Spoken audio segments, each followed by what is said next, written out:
Здрасти. Здравствуй. Може ли да седне? Да, заповядайте. Въпреки, че наоколо има доста празни пейки.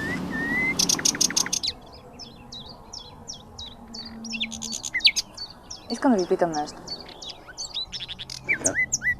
Какво мислите за алиенацията и за отчуждението? Зависи. Това е много личен избор, в крайна сметка.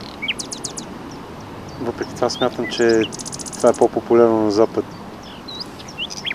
На изток хората са по-обвързани един с друг.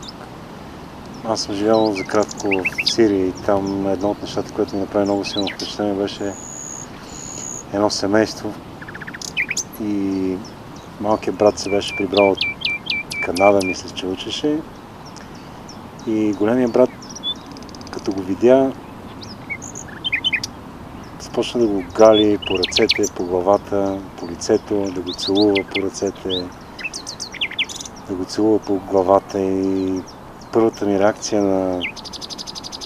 на софиянец беше, че това е някакъв вид. Но след това осъзнах, че всъщност това е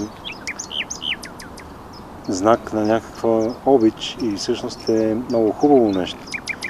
Нещо, което е много нужно на хората и би трябвало да е така.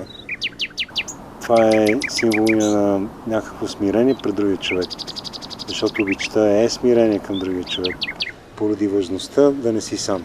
Да си част от семейство, да си част от род или от дадена група и така нататък. От държава. И големия брат в случая показа това смирение към малки си брат, че го обича и това мина през голяма нежност. Да. Но в крайна сметка това е личен избор. Няма значение къде се намираш, винаги можеш да бъдеш, да обичаш хората. Да.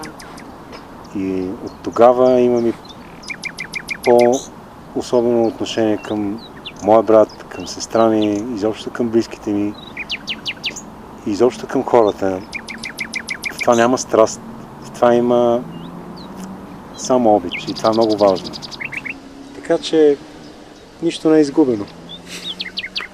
Ясно. Разбрах ви. Благодаря. Чао! Кита съм аз. Приятно ми е. Биляна. И на мен. Приятен ден. И на вас.